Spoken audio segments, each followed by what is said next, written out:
Back when I was in my 20s, you had Carlton, 4X. There was no gold or anything else. We had a small little shed around the corner, about 500 metres away from here in the back of the industrial estate. It was only a 500 square metre shed. All that we really wanted to do was to build a sustainable business and be a regional brewer. November 2008 was our first beer, rolling out that brewery. Nowadays, people are used to trying something different. My dad, I think, laid out the pathway for me because he's always telling me, oh, Brennan, I used to brew beer. And in my head, I was thinking, oh, beer. And it was helpful, and he said, we'll go in that much kind of thing. And so, I just grabbed it and went, done, let's go. We're still together. Sanctuary Cove Brewery became the Gold Coast Brewery. And while we were there, we rebadged that into the Masthead Brewing Company. It had, what's the name of a frog? Toad, cane toad. That was a long time ago.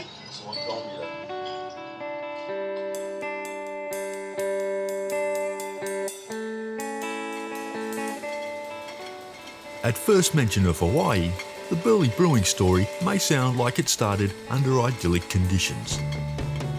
But it came with some twists and turns. This brewing journey had a bump in the road, which would lead Brennan and Peter to a somewhat risky business decision.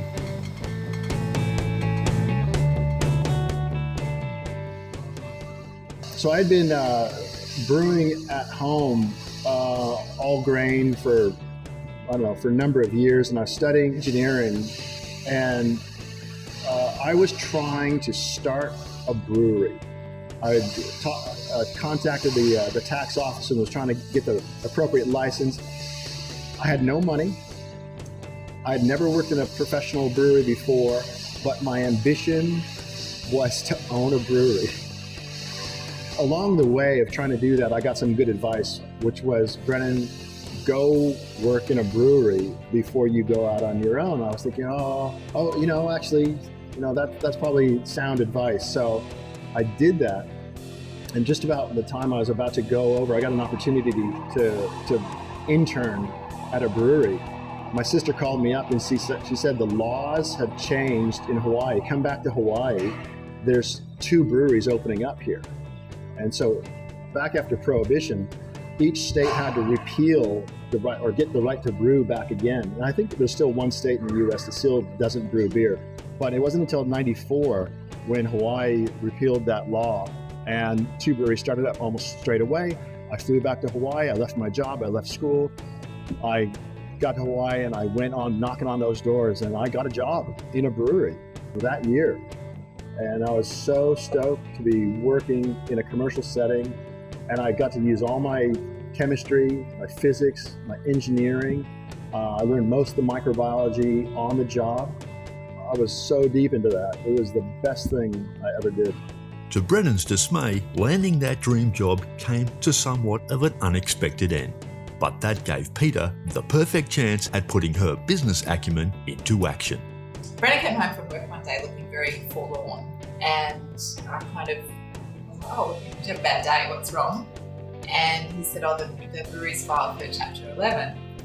And bear in mind, we'd been married a very short time, no money, we just, lots of dreams and, naive enough to think maybe we can bring them to life. So he was kind of going, they filed for Chapter 11 bankruptcy, and I kind of put a big smile on my face and started jumping up and down, kind of saying, that's great. He said, what are you talking about? And I said, well, maybe we can buy it. Because all I knew from watching TV in America was that companies would go into Chapter 11 bankruptcy, and then someone, usually a nobody, would buy them for pennies and bring them back to life. I'd seen enough of that to kind of, that was my understanding of Chapter 11. I really didn't have a clue. But anyway, long story short, we did end up putting a small group of people together, and together bought this brewery for way less than what it cost the original people to put it together. And so that was our first little foray, I guess, into owning a brewery or co-owning a brewery. It wasn't the brewery of our dreams, but it was a fantastic learning experience. And after 2 years, we sold our interest in that. It was going very well. Sold our interest And by then building a much clearer idea of what the brewery of our dreams would look like, what it would stand for, what its values would be, all those things became very clear during that time. And so we were able to sell our interest. As always, there's a bit of luck involved, and the dollar was at 50 cents. So we came home to start to create Early Brewing. So when we left in 2002, there was 14 breweries, and they had a population of 1 million, and then there was about 7 million visitors to the islands. When we came to the Gold Coast, which is where her family's from, and you go walk into a store to buy some beer, it was just generic, mainstream, mass-produced, industrial, carbonated, nothing beer. I said, geez, what a beer desert.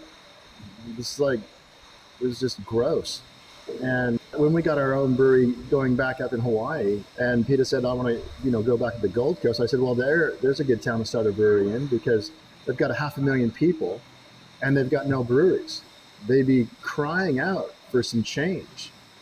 Leaving their mark in Queensland, however, would come with its challenges.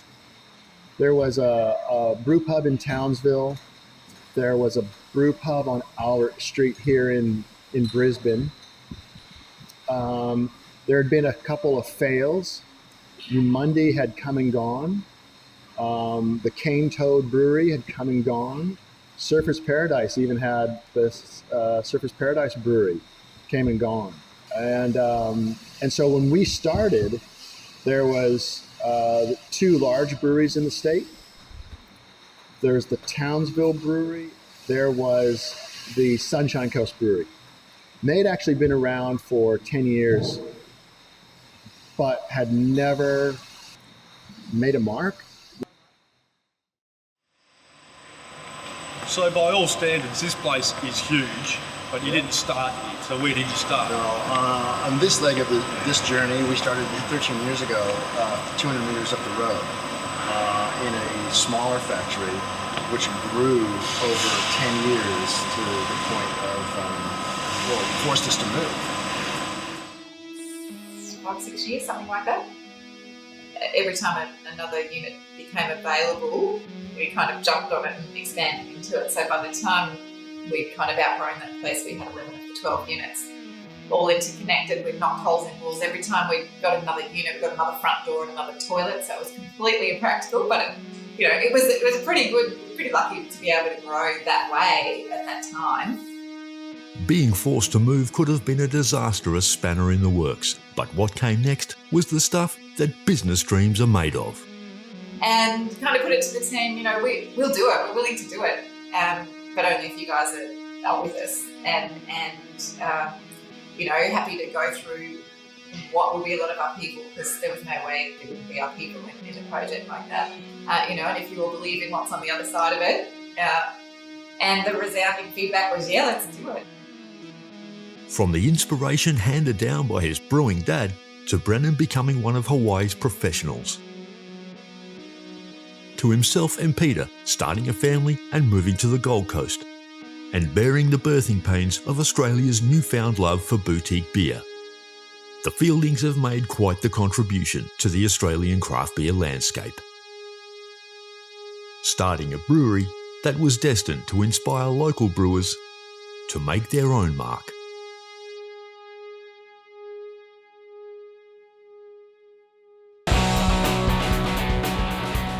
Down the road, one such bloke and 2 of his mates would get their brewing journey off the ground just a stone's throw from the Burleigh shoreline. I grew up on the Gold Coast. I was born and bred here. I'm one of the few that still remain. Growing up, I was actually into sailing of all things. Surfing was something that kind of came later on in my life. I got into brewing through a passion of beer, which is fairly common amongst a lot of 20-something-year-old guys, but for me, it was a bit of being in the right place at the right time. In my early 20s, I had like an increasing fondness and appreciation for good beer. I just never really considered it a career option, and it wasn't until I went on my first brewery tour that I realised that being a brewer was actually something you could aspire to be. That inspirational tour seems to have become the launchpad for a brand that would go on to leave a definitive mark on the industry. Like, I learned about craft beer purely through like a passion and osmosis, just being around it. I spent most of my free time finding new beers, going to boutique beer bars and spending all my paychecks. So yeah, it was much of a self-taught prophecy. Working in a homebrew store gave Govs the experience he needed to quickly become one of the biggest names in Australian craft brewing. So the first brew I ever did was as an employed brewer. My experience growing up with homebrew was not exactly very positive. It was mainly, my mates, uncles, coopers, kids exploding under the house. And I always thought that homebrewing was what you did if you couldn't afford good beer. So it wasn't really until I got into the industry that I realised that being a homebrewer, you could actually brew some pretty good stuff. So yeah, my first brew was something like a Corona clone for a customer that we had. And when it came to the decision to start their own brand, you can probably guess how it started. Yeah, so Dan, Eddie and I started Black Hops back in 2014. And when I say we started it, we started doing some homebrew in my garage. And that kind of came about, we'd known each other for quite a few years, and we caught up at a brewery I was working at the time up at Mount Tambourine, Fortitude Brewery. And we had a few beers and we had a few more, and anyone who's been up there would understand what a couple of pints of Admiral Akbar will do to your creative juices. Together with co-founders Dan Norris and Eddie Oldfield, the trio made the most of some humble beginnings. Yeah, so this is our first brew house. So 2,000 litre brewery, 2,000 litre tanks and a couple of 4,000 litres as well. What was it before? This was 3 totally separate sheds. Me and Eddie basically personally knocked down those walls, all approved of course. And there was mechanics in here that moved next door. We took over this space. I think there was a guy living next door, and the front room was just filled with wood. I don't know if anyone was paying for it, but yeah, it was almost like an unused space. What was it like getting your approvals? Well, it's a residential street, so that presented some challenges. We had to meet with the neighbours and kind of explain to them that this wasn't going to be like a massive brewery. It was just going to be a small little local tap room. And some of those guys ended up becoming our best customers, but before we were open, they were a little nervous about what the place was going to be like. Once council sort of understood what we were doing, they were fine. Dan, Eddie and Govs quickly built a reputation on a mix of fun and creative brews, with their first setting the stage perfectly for what was to come. Before we knew it, the conversation got on to brewing, and Eddie had this idea to brew a beer that he called the Eggnog Stout. And as chance would have it, I literally that week built my first ever homebrew kit. After having been brewing in the industry for several years, I decided I was going to give it a crack at homebrewing, and I was just looking for something to brew, and this Eggnog Stout sounded as good as any. So we didn't let that be one of those drunken conversations at the bar, luckily, and we came back the next week and we homebrewed this first edition Eggnog Stout. And before we knew it, our brewery had a name, and we started taking ourselves a lot more seriously than we probably should have at the time. But things kind of got a little bit carried away, and something that I discovered over time, Eddie, Dan and myself, when we kind of get together with an idea, we tend to run with it, and that's probably been one of our biggest strengths. It wasn't long before the Black Hops brand boasted an impressive and ever-changing range. The beer that Govs chose for his Brewed In Queensland interview has now become one of the most recognisable in the country.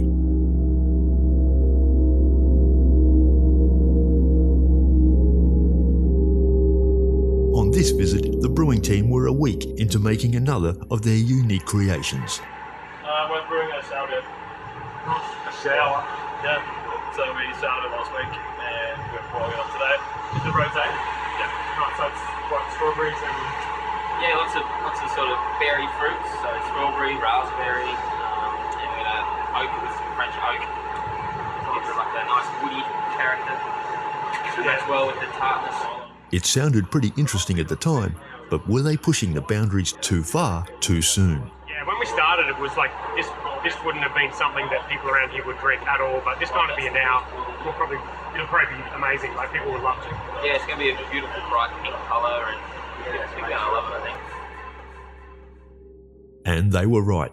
That rosé sour sold out in record time.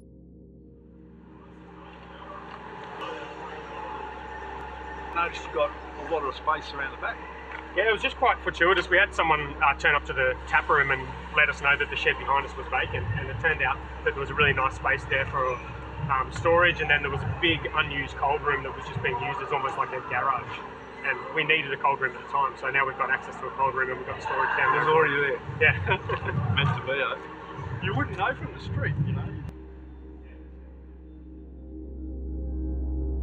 As well as some lucky timing, good old homebrewing ingenuity lent itself to the quirks of an unusual location.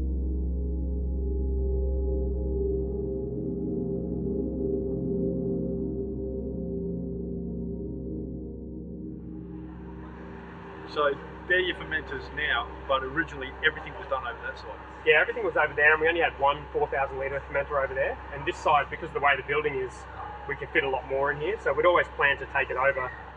Roscoe, the mechanic, moved into here for 12 months, and then once that lease was up, we took that lease over. And so it gave us more tank space and also gave us the opportunity to put our own canning line in.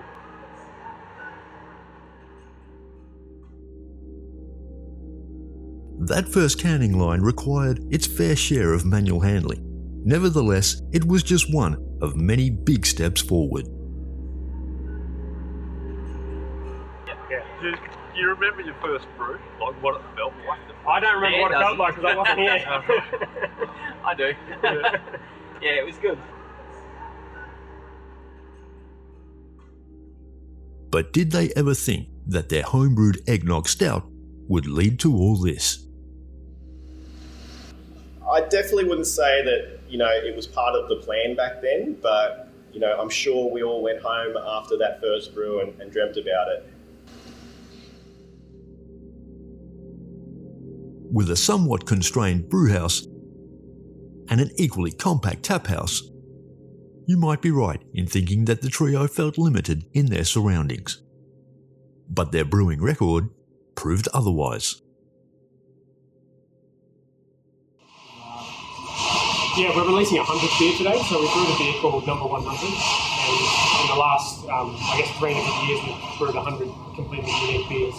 And this little pilot system in here, combined with Eddie's ideas and Guz's brewing ability, has meant we can brew 100 different beers in that period. And now we've got 2 breweries, potentially we could be doing twice as I'm many. looking forward to see what our count is for next year. Yeah. We're pumping both pilot systems pretty hard. Yeah, last year we did 52, so we did exactly 1 beer a week. Yeah. 1 different beer a week. What's the 100th beer? What style is it? We can probably talk It's a big American double IPA. So for our 100th beer, we've hopped it every minute for 100 minutes. It's given a really complex bitterness to the beers, and it's a completely different way that we normally brew. So it's given a whole new flavour to our beer as well. And we did it in a super labour-intensive way. Like I'm guessing they have like an actual machine that will drop hops in every minute. We just had all our staff turn up, and we had 100 cans of hops, and they would put 1 in every single minute. And it was a double brew, so we did it twice. 200 minutes of continuous hopping.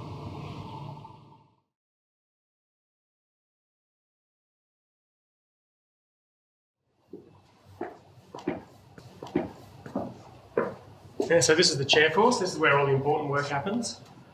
I sort of haven't been getting my head around the fact that there's a lot involved, isn't there? Yeah, well, this is one of the 2 offices. The other one's much bigger. So we've got the guys separated between here and there.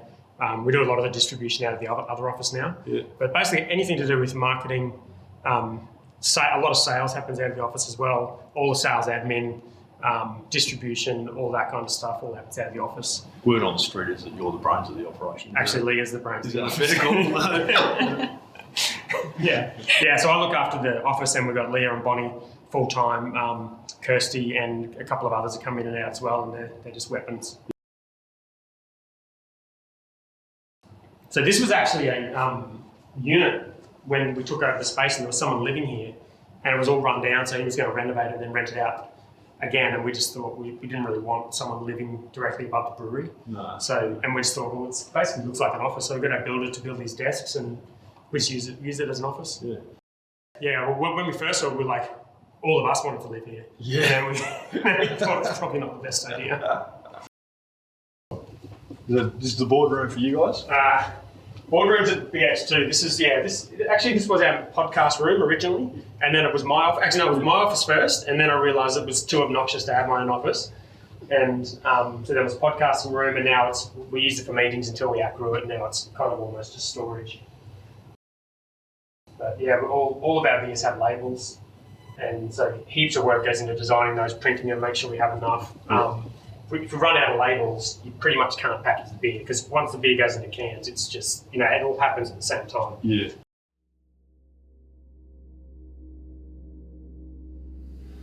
Yeah, so the Black Ops name definitely came from a bit of inspiration from Black Ops. One thing we started doing very early on, and by that I mean even from the first brew days, we started sharing our journey. And I think at the time it was just a bit more about a grown-up man's version of a scrapbook, about sharing this homebrew little experiment that we were doing, and we started to become known in the homebrewing community as guys sharing as much information as they could about brewing, and the idea of calling ourselves Black Ops was a little bit of an ironic twist for us, which we thought was pretty cool.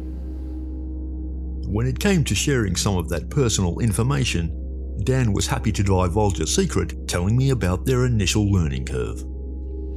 Yeah, there's a lot that goes into it, and when we first started canning, some of the labels were peeling off, and whole bucket loads of beers were going down the drain because the canning machine would have to stop, the temperature would be off, and there was one point where we were just sending buckets and buckets worth of beers down the drain. But now everything's running super seamless, especially at BH2. Everything's a lot more automated and organised up there. If that ever happens again, I've got a spare drain at my house. It doesn't quite work like that. And when it came to Govs and his initial inspiration, that was no secret either. I went on the tour at Burley Brewing back in 2007. I remember standing there following the tour around and just being in amazement of these brewers getting up every morning and making beer.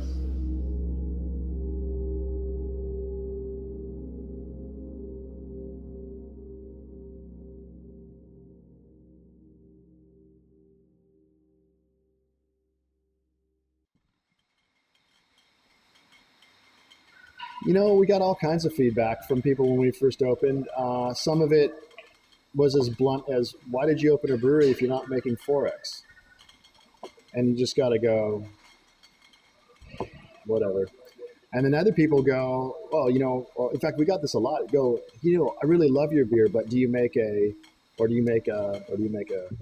And we'd be out in bottle shops doing tastings. Brandon would be in a bottle shop, I'd be in another bottle shop, would be on the phone going kind of, how many people have you convinced to try? Like in Queensland, we couldn't give away free beer. That's how bad it was. You'd be in a bottle shop and offer a tasting and they'd come and go, ooh, I don't recognise it. Maybe not. And so, I think that's how our portfolio developed. It was, by listening to the people and what they wanted. And some of it didn't align with my thoughts of craft beer or where craft beer should be going. But that's okay. You can't brew for yourself and make a business out of it. You have to brew for the people who drink the beer. Fast forward 15 years, what have you got that I haven't had before? It's completely different.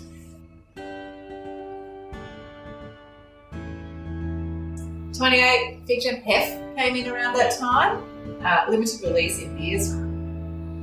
Here on the Gold Coast at the time was just not a thing either. I think we put out probably 6 or 7 limited releases over a period of time in these tall screen printed long neck bottles.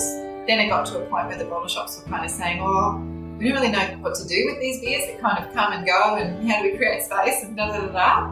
So then that all stopped for a little while, but then again, fast forward to now, people have fridges dedicated to the beers that just come and go. Very different world.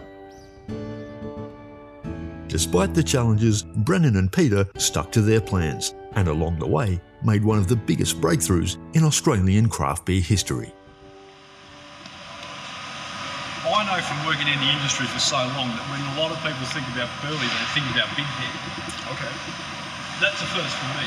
Yeah. Did you get the idea from that from somewhere, or is that completely you? Well, as I will often say, and I hope a lot of people agree, nothing in beer is new. Everything came from somewhere. Remember, beer's been around for 1,000 years. And even though some people may have come up with their independent ideas and started something, it may have been done before. So Big Head was, I think, our sixth beer that we started regularly brewing. We started off with 3, and then it was about the 6th beer that we developed. And people liked the flavor of that, so it stuck around. It stuck around all right, but the beer with the big reputation didn't just come out of nowhere. Big Head came with some serious dedication, leading to a secret recipe that, for a while, was even secret to Brennan.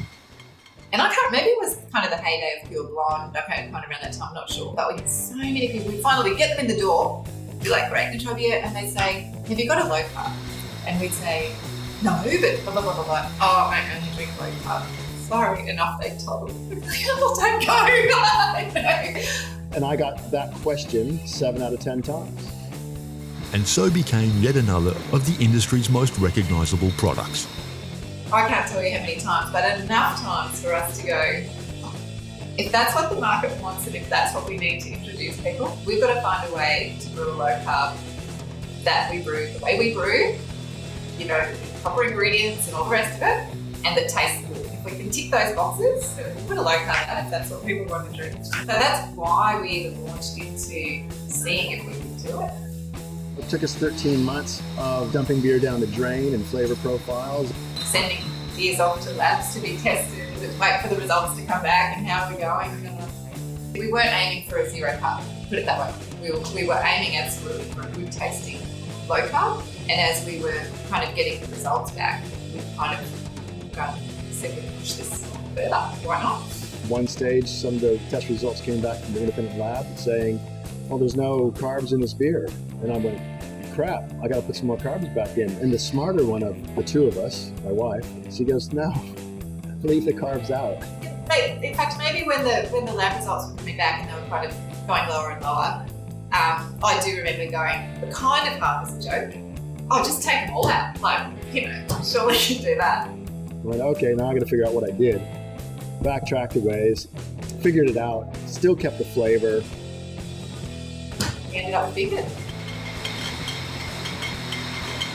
After what was initially an effort to cater to public preferences, the Burley team surpassed their own expectations when they created a beer that didn't just hit the mark, but truly over-delivered.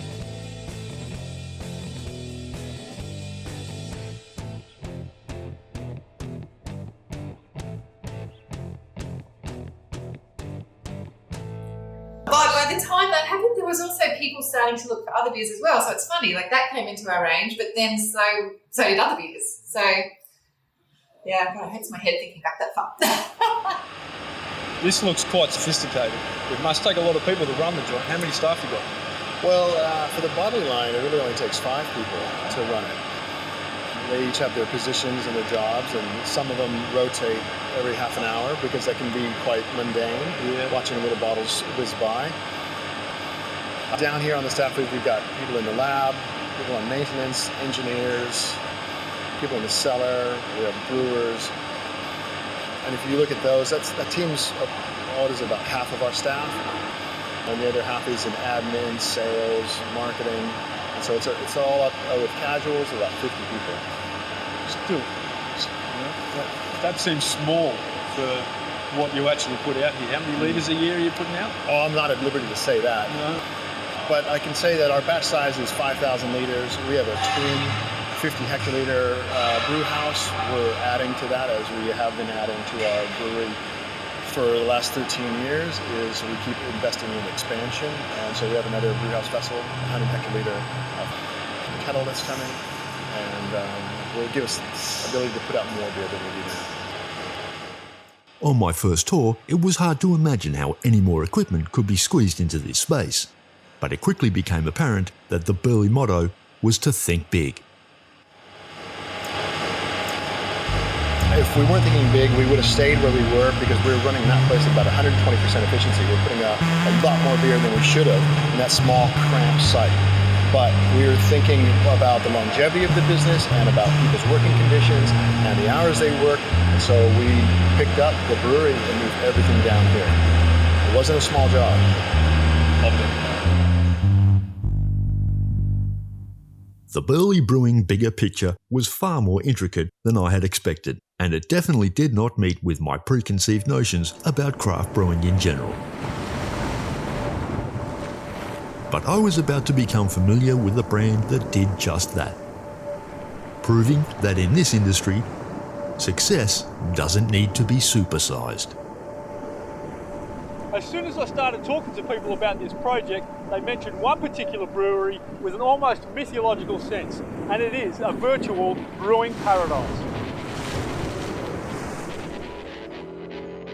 Nestled deep in the heart of the Currumbin Valley, two mates that met in the homebrew scene had set out to start a brand that would not only become a sustainable business, but provide the perfect platform for their creativity and passion. Yeah, homebrewing is where it all began. Yeah. I think these days it's not just about being a brewery, you need a story.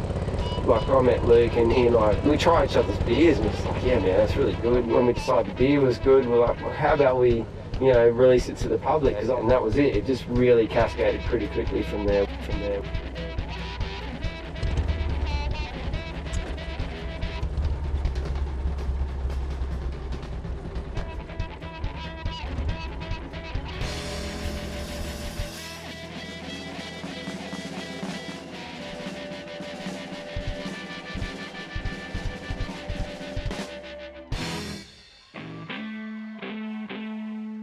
The first beer I ever made,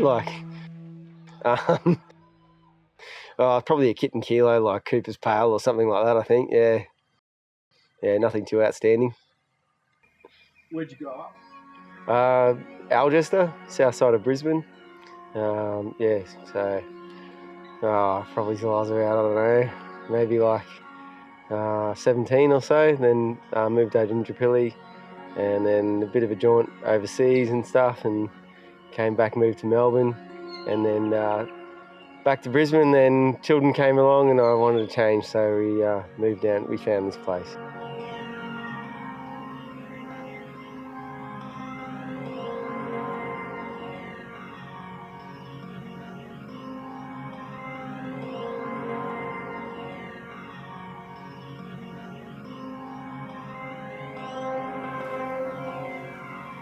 Pretty sure this is exactly what people mean when they say God's country.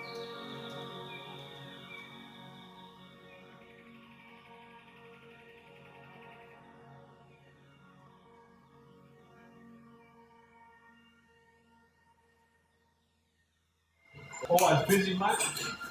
So big. You're pretty labour intensive in here, aren't you? You don't knock around. It's pretty manual, man.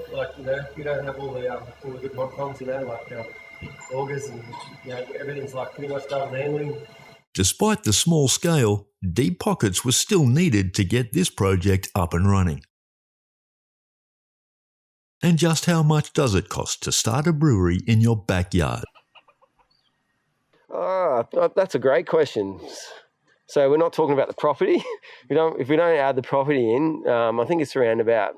Luke and I are absolutely on a shoestring, so it's the best part of $100,000 each. Yeah.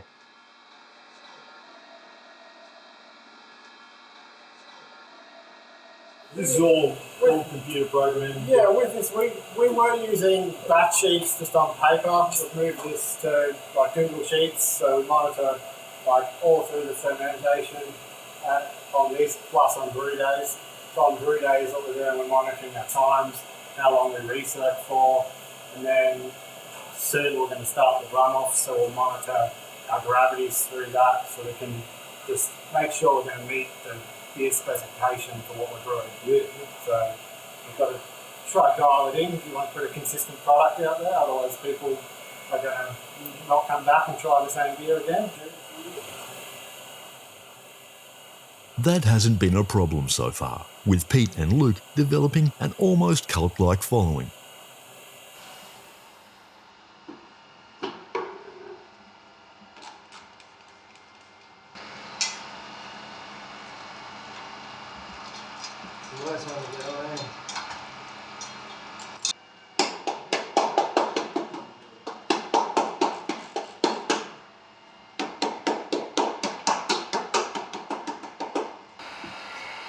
We're back on there. We're back on. Yeah, so, we had a little problem there just getting the pump running, which isn't usual, but basically this is the beauty of a custom system, mate. Like, we built it so we know when things go wrong we can fix it and how to. So thanks to Luke, he's the legend here when it comes to troubling and sorting it out. I'm just going to rock her over, Lukey. It's time to go. And as for their brewing passion, well, it's a pretty infectious thing to witness. So basically what I'm doing is we've just mashed into here, so this is the part where we're converting the starches in the grain into sugar. So it's a critical part of the brew, so that's why we mill the grain, goes in here. The water's set at a temperature that does that conversion. It's an enzymatic reaction that happens there. I've got to try and get all that grain to create basically be a filter. So I very gradually turn the pump on. It basically just recirculates through like this. It pulls that bed down really nice and evenly. And then when it's running through nice and clear, then we can transfer it over to the kettle. And it'll just sprinkle on top and continue to wash the sugars out and across. And when we get our numbers, which basically on a gravity of the amount of sugars in the work, and pretty much know that's right, it's time to turn it off. And we'll pump the rest of whatever's left down the drain into our holding tank outside and get in and shovel that out. So I'll just start the pump up now, and you should be able to see, look in this little sight glass here. Okay, so it's coming out the bottom here, going through there, that's the input of the pump. This is the pathway, it's going up through here. Comes here, we don't want it to go into the kettle through there, so it's going to run across this way. And then back down here. So that's all I'm doing is moving the liquid around myself at this point. You say you made all this stuff? Yeah, we pretty much made it all. So yeah, basically the dairy vats, that's essentially what they are, had to have a little bit of modification to them.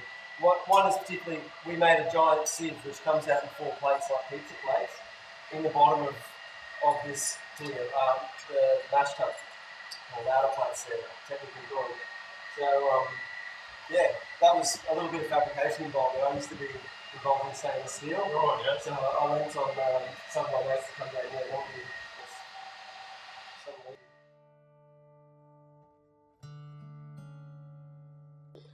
me. There's no formal education. I mean, really, it's just a love, and like I'm a geek, really. Like I'm come from a science art background, so like I think the brewing's all of that, really. So it suits me really well for what I enjoy in life. So like I don't have any trouble like in researching to find out stuff. I don't have any trouble asking people for information or ideas, and then just playing within those boundaries. Beer has like style guidelines, so there's kind of a bit of room to move, but at least it gives you some guidelines of how a style should be, i.e. pale ale, IPA, sour beer, lambic, whatever, whatever you want to play with, stout. There's something there that tells you, so like where the boundaries are, and like certainly someone who's been really crucial for me is my friendship with Steve Henderson and with Luke, obviously, he's my co-founder. Two of them, like we've brewed beer together for ages and had a good friendship, and that's really what it's about, beer with mates.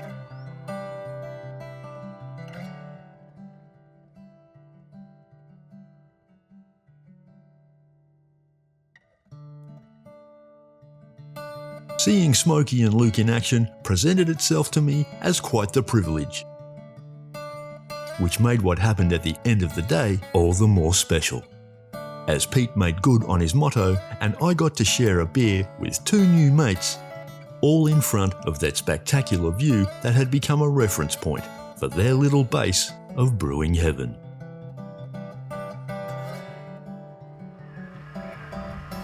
pretty tough, isn't it, mate? This is a money shot, eh? It's not too bad. This is the one they all see. I bet you don't have to struggle too hard to get out of bed for this in the morning. Oh, man. You know, it's just a caretaker's role, really. Like, someone's got to mow it. Someone's got to look after it. But yeah, no, it is. It's good. Is that you doing the mowing, Luke? No. I wouldn't let anyone else do it, man. It's pretty hectic. You got to have your brown undies when you're mowing this place.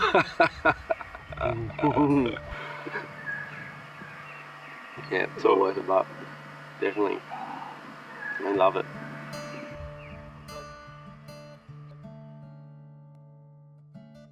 As far as the lawn mowing goes, you'll have to take my word for it. That's one very steep hill. Hats off to Pete and his dedication. Unfortunately for him, however, I didn't own any brown underwear. And wasn't going to be volunteering to help anytime soon either. The fire came right up to our back fence. Neighbours lost sheds, people further down the neighbouring road lost a house. One bloke had his visor pretty much melted, you know why? So that's hot. And water is the other issue up here. We're in a record-breaking drought. You know how I told you we were growing? I wasn't kidding. Yeah, everyone's very excited about it. Obviously, when you first walk in, you see how big the machine is compared to our old machine. There's a fine line between losing that closeness to a product and actually being involved in the production of it. There'll be painters watching, mate. Yeah, so it was Ian's time to move on, and you know, we were able to continue production. It's a blank canvas, you know, there's a lot of possibilities.